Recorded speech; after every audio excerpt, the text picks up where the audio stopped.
एक गांव में एक नौजवान गोविंद नाम का लड़का रहता था जो बहुत ही ज्यादा बातूनी था। वो अपने बारे में बड़ी बड़ी बातें करता, सबको बताता कि मैं ऐसा हूं, मुझे यह पसंद है, ये मेरे लक्ष्य हैं, ये मेरी योजना है, वह आगे क्या करने की सोच रहा है, सबको बताता फिरता, बड़ी बड़ी ज्ञान की बातें करता। अगर किसी काम में उसे थोड़ी मेहनत करनी पड़ती तो वह उसे बहुत बड़ा चढ़ा के बताता कि मैंने इतनी मेहनत की, इतना दर्द सहा। उसे लोगों की सहानुभूति और तारीफ चाहिए होती थी। वह यह जताने की कोशिश करता कि वह कितना परिश्रम कर रहा है। अगर कोई उसकी तारीफ कर देता या वह किसी काम में थोड़ा सा सफल हो जाता तो सबको बताता फिरता। उसे हर किसी को अपनी राय और सलाह भी देनी होती थी। कोई उससे कोई सलाह मांगे या ना मांगे, वह समस्या सुनता नहीं कि सलाह देना शुरू कर देता। वह अक्सर सोचता कि दूसरे उसके बारे में क्या सोच रहे होंगे। उसे लगता कि सबकी नजर उस पर ही है, सभी उसके बारे में ही सोच रहे हैं, जिससे वह लोगों की नजरों में अच्छा बनने और सबको खुश करने का प्रयास करता, सबकी हाँ में हाँ मिलाता और उनके लिए हमेशा उपलब्ध रहता, जिससे लोग उसे गंभीरता से नहीं लेते थे। ज्यादातर समय वह दोस्तों के साथ गपशप करता, टाल मटोल करता, बेवजह की बहस करता और यूं ही अपना समय बर्बाद कर देता। अक्सर फालतू कामों को पहले करता और जरूरी कामों को बचे हुए समय में फिट करने की कोशिश करता, जिससे वह आज तक किसी भी काम में सफल नहीं हो पाया था। लेकिन धीरे धीरे समय बीतने के साथ उसे यह महसूस होने लगा कि वह तो अपनी जिंदगी को बर्बाद कर रहा है। इस तरीके से ना तो वह अपने सपने पूरे कर पाएगा और ना ही जीवन में कुछ महत्वपूर्ण हासिल कर पाओगे अगर तुम अपने समय और उपस्थिति के ऊपर रोक नहीं लगाओगे और तुम किसी को भी छूट दोगे कि वो तुमसे कभी भी मिल सकते हैं, कभी भी बात कर सकते हैं, बुला सकते हैं। तो जो चीज तुम 5 महीने में हासिल कर सकते हो सकता है उसमें तुम्हें कई साल लग जाएं। जिंदगी बहुत छोटी चीज है और उससे भी बड़ी बात कि इस छोटी सी जिंदगी में तुम्हारी जवानी के यह कुछ साल सबसे ज्यादा कीमती है। समय को संभालना मतलब अपनी ऊर्जा, अपनी जीवन शक्ति को संभालना है और तुम अपनी जीवन शक्ति को टुकड़ों में बांटकर यहाँ वहां देकर कुछ ढंग का नहीं कर सकते। अगर तुम्हें जीवन में सच में कुछ बड़ा हासिल करना है तो तुम्हें कुछ समय के लिए दुनिया से गायब होना पड़ेगा। हर इंसान जिसने खुद को इस दुनिया से कुछ समय के लिए गायब किया है, तब जाकर उसकी जिंदगी में कुछ चमत्कार हुआ है, कुछ अलग हुआ है। दुनिया से कटकर अपने आप को एक अलग इंसान बनाने की एक पूरी प्रक्रिया है, जिसके 5 चरण या नियम है। बहुत गहराई से और अच्छे से समझेंगे हर नियम को, और अगर तुम इनमें से एक भी नियम को समझने से चूक गए तो फिर तुम्हारा बदलाव पूरा नहीं हो पाएगा और इस बात का पछतावा हो सकता है। तुम्हें जिंदगी भर रहे हमारी जबान हमें सबसे ज्यादा धोखा देती है। इसीलिए दुनिया से गायब होने का पहला तरीका है अपना मुंह बंद रखो। कभी भी अपनी सफलता, मेहनत और तरक्की के बारे में लोगों से ज्यादा बात मत करो, क्योंकि लोग दूसरों की सफलता से नफरत करते हैं। हालांकि ज्यादातर लोग ऐसा जानबूझकर नहीं करते, लेकिन उनके दिमाग की तुलना करने की आदत और दूसरों से पिछड़ा हुआ महसूस करने का डर उन्हें ऐ करने पर मजबूर करता है। भले ही सामने वाला तुमसे बोले ना, लेकिन लोगों की ना एक फितरत होती है कि उन्हें अपनी सफलता पाओगे अगर तुम अपने समय और उपस्थिति के ऊपर रोक नहीं लगाओगे और तुम किसी को भी छूट दोगे कि वो तुमसे कभी भी मिल सकते हैं, कभी भी बात कर सकते हैं, बुला सकते हैं। तो जो चीज तुम 5 महीने में हासिल कर सकते हो सकता है उसमें तुम्हें कई साल लग जाएं। जिंदगी बहुत छोटी चीज है और उससे भी बड़ी बात कि इस छोटी सी जिंदगी में तुम्हारी जवानी के यह कुछ साल सबसे ज्यादा कीमती है।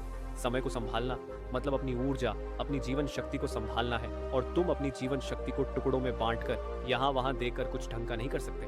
अगर तुम्हें जीवन में सच में कुछ बड़ा हासिल करना है तो तुम्हें कुछ समय के लिए दुनिया से गायब होना पड़ेगा। हर इंसान जिसने खुद को इस दुनिया से कुछ समय के लिए गायब किया है, तब जाकर उसकी जिंदगी में कुछ चमत्कार हुआ है, कुछ अलग हुआ है।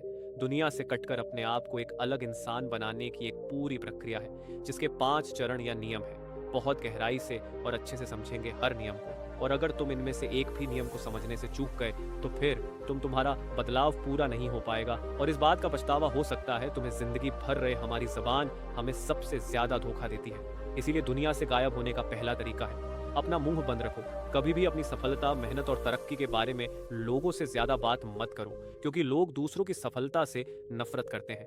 हालांकि ज्यादातर लोग ऐसा जानबूझकर नहीं करते, लेकिन उनके दिमाग की तुलना करने की आदत और दूसरों से पिछड़ा हुआ महसूस करने का डर उन्हें ऐ करने पर मजबूर करता है। भले ही सामने वाला तुमसे बोले ना, लेकिन लोगों की ना एक फितरत होती है कि उन्हें अपनी सफलता की खुशी से ज्यादा दूसरों की तरक्की से दिक्कत होती है। भले ही वह अपनी जिंदगी में कुछ ना कर रहे हो, उनके लक्ष्य पूरे हो या ना हो, पर उनका ध्यान इस बात पर ज्यादा रहता है कि कहीं कोई और कुछ कर तो नहीं रहा। अपनी जिंदगी में लोगों के अंदर होती है जलन। ये एक मूल मानवीय प्रवृत्ति है कि लोग हमेशा खुद को दूसरों से ऊपर रखना चाहते हैं। हर एक चीज में, आर्थिक रूप से, शारीरिक रूप से, सामाजिक रूप से, रुतबे में, हर तरह से, और खासकर अपने आसपास के लोगों से।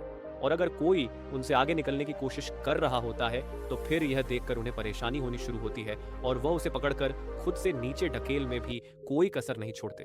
तुम्हारे कुछ अपनों को छोड़कर और कोई नहीं चाहेगा कि तुम किसी भी चीज में उनसे आगे निकल जाओ। इसीलिए तुम सिर्फ अपने शब्द बदल कर अपनी दुनिया बदल सकते हो, क्योंकि इंसान की जुबान उसे सबसे ज्यादा धोखा देती है। इसीलिए तुम्हें सबसे पहले इस पर लगाम लगानी होगी। आज के बाद तुम किसी से कुछ भी जानकारी साझा नहीं करोगे। कोई भी पूछे क्या कर रहा है, क्या योजना है तेरी, उसको इतना ही बोलना है, कुछ खास नहीं, अभी तक कुछ सोचा नहीं है, तुम क्या कर रहे हो, क्या करने वाले हो। तुम्हें अपने जीवन की हर एक महत्वपूर्ण जानकारी छुपा के रखनी है। ऐसे ही किसी को नहीं बता देनी अपनी राय, और अपना नजरिया भी लोगों के साथ साझा करना बंद कर दो। एकदम चुप, शांत और रहस्यमय हो जाओ, और सिर्फ जरूरत पड़ने पर ही अपना मुंह खोलो। कोई तुम्हें देखे तो उसके दिमाग में सिर्फ यही चलना चाहिए कि यह क्या सोच रहा है, ये क्या करने वाला है। सामने वाले के लिए तुम एक रहस्य की तरह बन जाओ, एक ऐसा रहस्य जिसे वह हल नहीं कर सकते। आजकल लोग काम बाद में शुरू करते हैं, लेकिन उसके बारे में लोगों को बताना पहले शुरू कर देते हैं।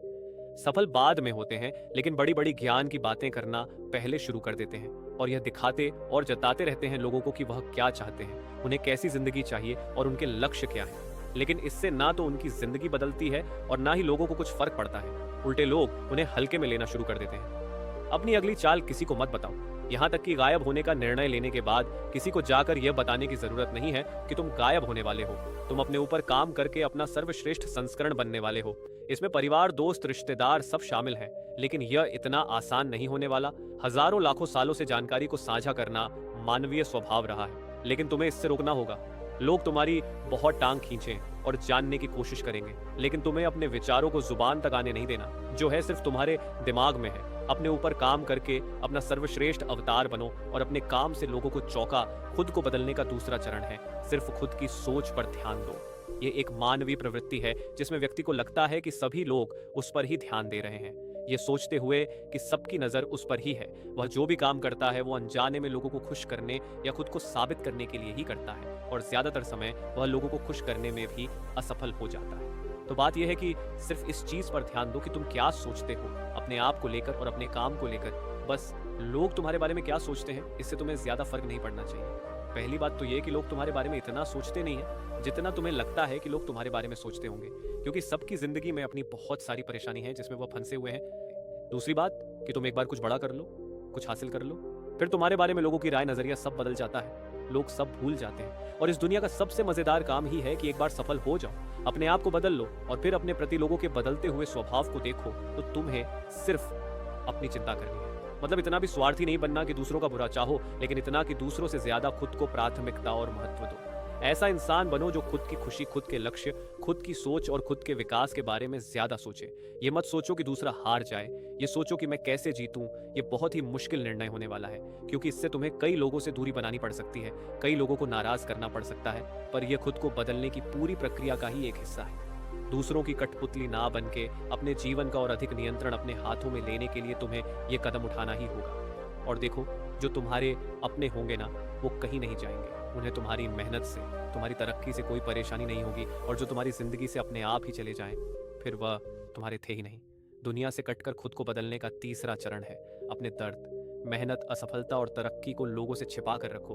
तुम्हारे जीवन की क्या यात्रा रही है, तुमने कितनी मेहनत करी है, तुमने कितना दर्द सहा है, तुम्हारी क्या योजना थी, ये सब लोगों को तुम्हारी सफलता से पहले नहीं दिखना चाहिए, क्योंकि इन सब बातों की इज्जत लोग सिर्फ तभी करेंगे जब तुमने इस रास्ते पर चलकर सच में कुछ हासिल किया हो। याद रखो, लोग तुम्हारी कामयाबी से ही तुम्हारी इज्जत करेंगे, तुम्हारी मेहनत से नहीं, क्योंकि मेहनत तो हर कोई कर ही रहा है, दुख तो हर किसी की जिंदगी में है ही। गौतम बुद्ध आत्मज्ञान प्राप्त करने से पहले कई बार असफल हो चुके थे, तो यह उनके असफलता वाले किस्से तभी प्रसिद्ध हैं जब उन्हें अंत में सफलता मिली। लोग तुम्हारी असफलता की भी तारीफ करेंगे, लेकिन सिर्फ तभी जब तुमने उन असफलताओं की सीढ़ी चढ़ चढ़ के सफल हासिल करी हो। तो अपने उद्देश्यों को अपने सीने से ऐसे लगा के रखो जैसे वह किसी खजाने की चाबी हो। चुपचाप उन पर काम करो, काम करने से प्रगति आएगी, लेकिन वह भी किसी को नहीं दिखनी चाहिए। जब पूरी तरह से बदलाव हो जाए तब पता लगना चाहिए लोगों को, उससे पहले नहीं। और जब लोग तुम्हारा यह नया अवतार देखेंगे तो अच्छों अच्छों के होश उड़ जाएंगे। ध्यान रखो, थोड़ी सी तरक्की कामयाबी नहीं होती। थोड़े पैसे कमा लेना या अपने शरीर को थोड़ा अच्छा कर लेना और फिर दुनिया को जा जाकर बताना कि देखो मैंने कितना हासिल कर लिया है, ये समझदारी नहीं, बेवकूफ़ी है, क्योंकि ऐसा करके तुम अपनी कीमत गिरा रहे हो। बस सामान्य से थोड़ा ऊपर उठकर गर्व महसूस कर रहे हो, लेकिन सच तो यह है कि तुम इससे भी ज्यादा, बहुत ज्यादा हासिल करने के लायक हो। खुद को बदलने की यात्रा, जहां हम दुनिया से छुपकर या कटकर काम करते हैं, ये यात्रा आसान नहीं होने वाली। तुम्हें शारीरिक रूप से परेशानी होगी, मानसिक रूप से दर्द होगा, थकान लगेगी, बहुत मेहनत लगेगी, कई बार मानने का भी मन करेगा, रोना भी आएगा, ना कोई तुम्हें सलाह देने वाला होगा, ना ही कोई तारीफ मिलेगी, ना ही कोई तुम्हारी कमी निकालेगा। तुम जो हो बस खुद हो।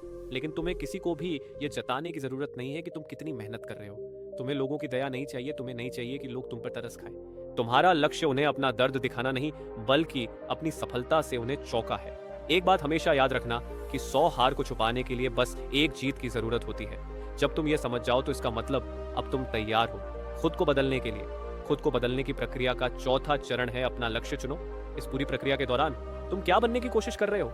ऐसा क्या है जिसे करके तुम कह सकते हो कि हाँ, मैंने जीवन में कुछ हासिल किया है? क्या वह कोई पढ़ाई है, व्यापार है, शारीरिक बदलाव है, कोई व्यक्तिगत लक्ष्य है, या फिर तुम्हारी आर्थिक स्थिति? कोई तो ऐसी चीज होगी ही जिसे ठीक करने के लिए तुम दुनिया से गायब हो रहे हो। जरूरी नहीं कि वह कोई एक चीज हो, एक से ज्यादा भी हो सकती है। बस जरूरी यह है कि तुम्हारा लक्ष्य तुम्हारी आंखों के सामने एकदम स्पष्ट होना चाहिए। उसे कागज पर लिखो और ऐसी जगह पर लगा दो जहां उसे तुम्हारे अलावा और कोई ना देख पाए। दुनिया से गायब होकर खुद को बदलने का 5वां चरण है सब कुछ भूलकर अपने लक्ष्य के साथ एक हो जाओ। अब से तुम्हारी पूरी जिंदगी उन्हीं निश्चित लक्ष्यों के इर्द गिर्द घूमनी चाहिए जो तुमने तय किए हैं। अगर तुम्हें अपने जीवन का पक्का विजेता बनना है तो तुम्हारे दिन का हर एक घंटा सिर्फ और सिर्फ उन्हीं लक्ष्यों को हासिल करने के लिए समर्पित होना चाहिए। तुम्हें अपने लक्ष्य के साथ इतना आसक्त हो जाना है कि तुम्हें इसके अलावा और कुछ दिखाई ना दे। कोई दोस्त नहीं, कोई गपशप नहीं, कोई टाल मटोल नहीं, बेवजह का आराम, चिंता, बहस सब छोड़ना होगा। तुम खुद सोचो, एक योद्धा है जो दिन के 14 घंटे अभ्यास करता है, 8 घंटे सोता है और 5 दिन के 2 घंटे बचते हैं। अपना बाकी का सारा काम करने के लिए वहीं एक दूसरा योद्धा है जो 8 घंटे अभ्यास करता है, 4 घंटे सोता है और बाकी के 12 घंटे अपनी जिंदगी के मजे लेता है। अब तुम खुद ही बताओ, अगर इन दोनों में प्रतियोगिता करा दी जाए तो किसके जीतने की संभावना सबसे ज्यादा है? बहुत आसान है। पहले वाले योद्धा के सामने दूसरे वाले के टिकने का कोई मौका ही नहीं है, क्योंकि उसकी मेहनत और तैयारी इतनी ज्यादा है कि परिणाम का उसके पक्ष में जाना निश्चित ही है। उस योद्धा को केवल वही हरा सकता है जिसने उससे भी ज्यादा घंटे खुद को तर्क किया हो। ज्यादातर लोग क्या करते हैं कि जो फालतू के काम होते हैं उन्हें अपनी जिंदगी का केंद्र बिंदु बना लेते हैं, लेकिन जो चीजें असल में महत्वपूर्ण होती हैं, जिन पर असल में काम करना चाहिए, उन्हें वह जो समय बचता है उसमें फिट करने की कोशिश करते हैं। लेकिन जो सफल और विजेता लोग होते हैं वह इसका बिल्कुल उल्टा करते हैं। वह अपने लक्ष्य को केंद्र में रखते हैं और बाकी चीजों को लगाते हैं किनारे। बाकी चीजें करें ना करें कोई फर्क नहीं पड़ता, पर काम पर तो बैठना ही है। भगवत गीता में एक बड़ी कमाल की बात लिखी है कि जो लोग किसी एक चीज के लिए समर्पित नहीं है वह हर चीज से विचलित हो जाते हैं। जब तुम्हारा रूपांतरण पूरा हो जाए, जब तुम एक बिल्कुल ही अलग इंसान बन जाओ, तब तुम दुनिया के सामने वापस आ सकते हो। लेकिन यहाँ कुछ मजेदार होगा, जो कि है जब तुम अंदर से पूरी तरह से बदल चुके होगे। जब तुम्हारी सोच बदल चुकी होगी तब तुम्हें महसूस होगा कि तुम्हें समाज में वापस आने की जरूरत ही नहीं है। तुम्हें वह बेकार और फालतू काम करने में कोई रुचि ही नहीं रही जो बाकी लोग कर रहे हैं। अब तुम्हें मजा आ रहा होगा, जरूरी और बड़ी चीजों में तुम्हें नशा हो जाएगा, काम की चीजों का। तुम्हें महसूस होगा कि अब तुम्हें किसी को कुछ साबित नहीं करना। तुम्हें अपनी उपलब्धि किसी को बताने या जताने की जरूरत ही महसूस नहीं होगी। तुम्हें वापस आने की परवाह ही नहीं होगी। तुम्हारा जीवन तुम्हारी सोच से भी ज्यादा बदल चुका होगा। तुम्हें पता चलेगा कि तुमने कितना छोटा सोचा था, लेकिन तुम तो अपनी सोच से भी बड़े बन चुके हो। तुम्हें अपने साथ अकेले में एक शांति मिलेगी और एक नई जिंदगी मिलेगी जो पहले से भी ज्यादा रसपूर्ण होगी। लेकिन यह होगा तभी जब तुम इस पूरी प्रक्रिया से होकर गुजरो। तो अगले सिर्फ कुछ महीने दो, ये दिन, ये हफ्ते और ये महीने गुजर जाएंगे, लेकिन तुम जो इनसे बनकर निकलोगे वह एकदम एक नया इंसान होगा। इतना कहने के बाद महात्मा जी ने अपनी बात समाप्त की। उस जवान लड़के को भी अपनी समस्या का समाधान मिल चुका था। उसने महात्मा जी के सामने ही यह निर्णय लिया कि वह दुनिया से कटकर खुद के ऊपर काम करेगा और एक नया इंसान बनकर निकलेगा। उसने इस मार्गदर्शन के लिए महात्मा जी का धन्यवाद किया और वहां से चला गया। दोस्तों, उम्मीद है कि इस वीडियो से आपको बहुत कुछ सीखने को मिला होगा। अगर वीडियो पसंद आई तो वीडियो को लाइक और चैनल को सब्सक्राइब भी कर सकते हैं। धन्यवाद।